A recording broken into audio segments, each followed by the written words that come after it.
Welcome back, wrestling fans. Monday Night Raw just wrapped up from Omaha, Nebraska. Let's get right into the action. Michael Cole was in the ring after a break to welcome the new Undisputed Tag Team Champions, Jey Uso and Cody Rhodes. Before the American Nightmare could address his pursuit of the Universal title, Sami Zayn and Kevin Owens came out to discuss getting a shot at the tag titles. Zayn said it should be him and Owens holding the belts, but he is still happy for the new champions. KO, on the other hand, did not have mixed emotions and said he wasn't happy to see them holding the titles at all. Rhodes said that not only do they accept the match, but they can do it right here in Omaha. Did anyone notice that they played the wrong entrance song for Sami when he came out? The main event was a spectacle, featuring Cody Rhodes and Jey Uso locking horns with Sami Zayn and Kevin Owens. With nearly 30 minutes on the clock, the entrances and introductions were a show in themselves. The production team did pick up on the error earlier, and they played the right song for Sami this time. The battle kicked off with Zayn and Rhodes, their intense exchange continuing even through a commercial break. The atmosphere was electric as Uso tagged in to face Owens. The aggression level spiked and the fight spilled out of the ring, drawing in Rhodes and Zayn. Post-break, the audience was treated to KO and Uso back in action, with their counterparts waiting for another chance to dive into the fray. The match was a masterpiece of entertainment, thanks to the seasoned skill of the four veterans, each with a rich history in tag team battles. Rhodes and Uso were able to get the win, but Rhodes had a bad landing on the back of his neck when he hit the Cody cutter. He seemed fine after the match, but that was a scary bump. What did you guys think? How weird was it to see Cody hit that super kick? Super solid match. 8.5 out of 10 for us. Fresh off his match of the night win at Fastlane, Seth Rollins kicked things off. With that coat, the man looked like he'd been filming a new 101 Dalmatian movie between shows. He said that being the world champion was the greatest honor of his life, but he is just getting started. Drew McIntyre's music hit, and he arrived with a sly wave to the champ as he got into the ring.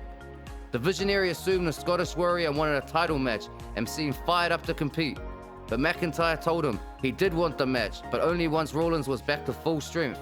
He suggested Crown Jewel as the time and place. This might have been the most cordial segment that led to a title match of all time, but as soon as McIntyre left the ring, the Archer of Infamy attacked the champion from behind and called for Judgment Day to bring his Money in the Bank briefcase. McIntyre grabbed the case from Dominic Mysterio and hit him with it before throwing it back toward the stage. This gave Rollins enough time to recover and knock Priest out of the ring.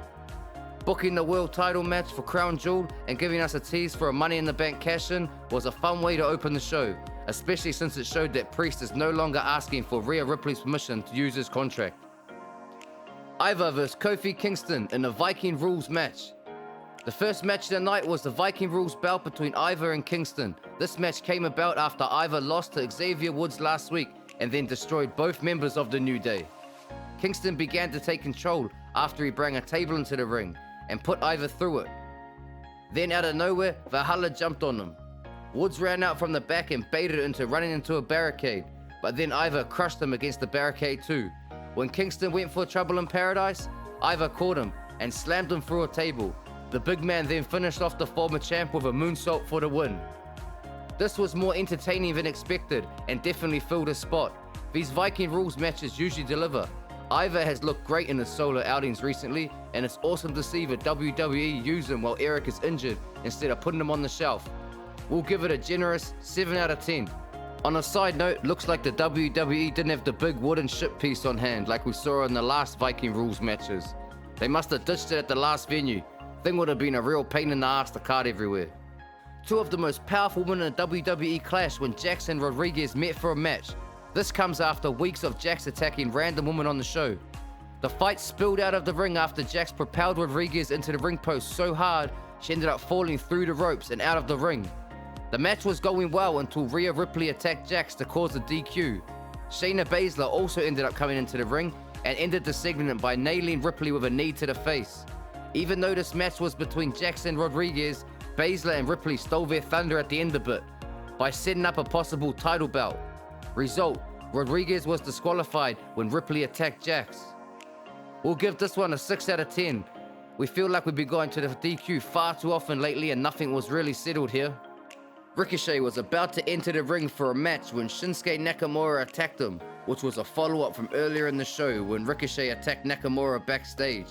After Ricochet recovered from the attack, he, Reed, and Gable competed in a #1 contenders match to find the next challenger for Gunther's Intercontinental Championship. Even though Ricochet and Gable were opponents, they often found themselves working together against their much larger opponents. These are three very different kinds of wrestlers: Gable a technician, Ricochet a high flyer, and Reed a powerhouse. They were able to work together to use each of the unique styles to produce a highly enjoyable triple threat bout. The moments when Gable and Ricochet were on were fun, fast-paced exchanges, but Reed using his power and size to perform moves on both opponents at the same time were the best parts of the match.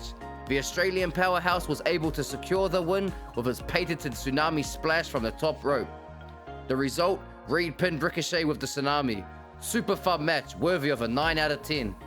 On a side note, that German suplex Gable hit on Reed was impressive. He didn't just suplex him, he held him in the air for a couple of seconds first. JD Madonna was looking to prove his worth to the Judgment Day by taking out the man who stopped Priest from cashing in earlier in the show, the Scottish Warrior. McIntyre easily dominated his smaller opponent until Dominic Mysterio provided a distraction that allowed Madonna to target his knee. The former Cruiserweight champion had to rely on Dom's help more than once to keep himself in the fight, but whenever McIntyre had more than a moment to recover, he would take the Judgment Day wannabe down.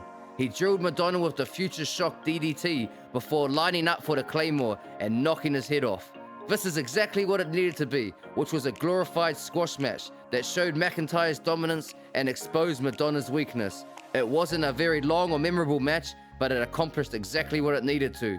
Result, McIntyre defeated Madonna with a Claymore. Our grade, 6 out of 10. The next match on the card was the NXT Women's title bout between Lynch and the woman she was supposed to face a few weeks ago, Tegan Nox. Both of these superstars are baby faces right now. This match started off clean. They were going for takedowns and counters, not trying to punch each other in the face. Bouts like this can be a breath of fresh air because the performers have to rely on their technical ability more than usual. This was an okay match that made Nox look a lot better than she has in a long time. Lynch defeated her to retain the NXT Women's belt.